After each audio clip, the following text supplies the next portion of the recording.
hired a few hundred people, and over that course, I've gotten much better. When I first started out, I fired about 50% of the people that I brought on. As time's progressed, I've refined my processes and scoped out which process is the very best, and this is the one I found. Since adopting this process, I can now make the correct hire nearly every time. And in this video, we're going to cover two aspects of the hiring process. One, the scorecard. The scorecard will help you define exactly what you're looking for in this role. Two is the actual interview process. How do you set up your interview and ask the right questions so that you can make the correct hire almost every time? This scorecard is one that I actually created and used, so you can use the examples inside. Step one is to define the mission. The mission is the long-term 10,000-foot view that tells you and your candidate what success looks like on a general broad spectrum of what the mission is for that role. At that time, my company was struggling with the congruency between the finance, the operations, and the IT. The processes weren't scalable and they weren't all meshed together to allow us to grow rapidly. So the mission for this role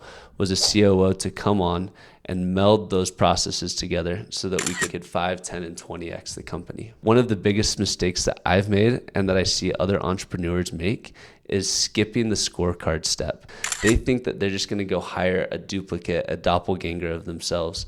The problem is it's going to be very rare for you to find another entrepreneur to come on board because they are starting their own companies. You will find them from time to time, but they will be the diamond in the rough. Definitely the exception and not the rule. Once you're ultra clear on what the mission of that role is, the next step is to go and fill out what the accountabilities and outcomes are for that role specifically. If you were hiring for a sales position, for example, this may look like you are accountable to increase annual recurring revenue by X dollars by this date. The other benefit of having extreme clarity on what those outcomes and results need to be is so that when you make the hire, you can create a perpetual ongoing scorecard to compare their performance to. This doesn't only benefit you and your company, it benefits them. Everyone wants to know if they're being successful and performing up to the expectation. Lastly, on the scorecard, you need to fill in competencies. Skills tied to interpersonal interactions with customers and partners,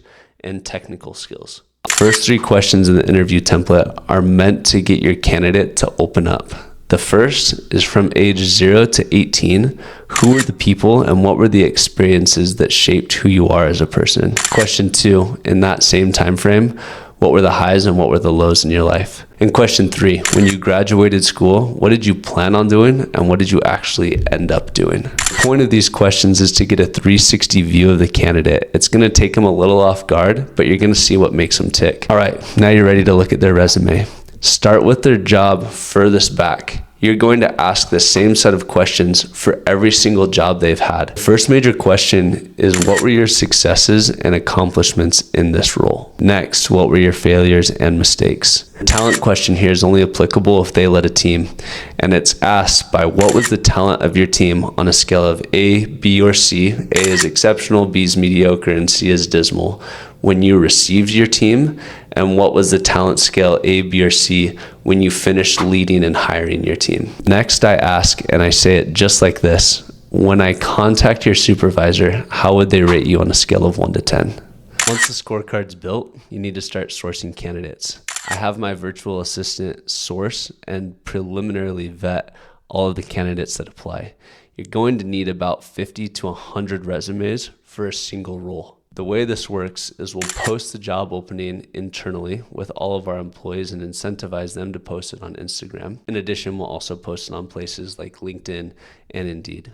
At that point, the resumes come flooding in. Next, for candidates that look interesting, she'll request a 2 to 5 minute video where they answer 3 to 5 questions. Upon receiving that video from the candidates, she'll go through and see which one she likes the best. We hire a ton internationally. We have employees in 6 different countries.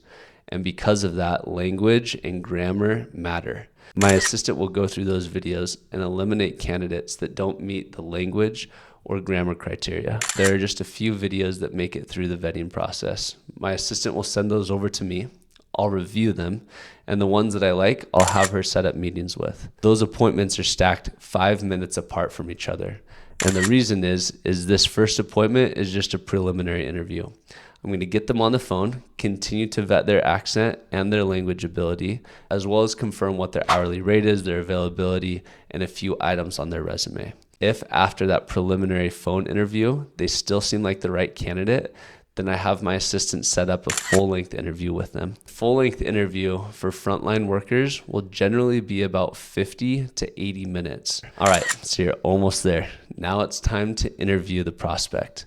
I only have one rule about hiring, and this entire process is to feed this rule. If the candidate at any stage of the process, from resume to video to preliminary call to interview to talking to their references, is not a heck yeah, then they're a no. That's it. There's no yeah. In every interview, I use 3 documents. 1, their resume. 2, the scorecard I created for that role. And 3 is the interview packet attached to the description in the link below. And lastly, why did you leave this job? This is the opportunity for you to find out if they left on their own accord or if they are fired. And if they are fired, dig in. That wraps up the interview process and gives you everything you need to know to make a no or heck yeah decision.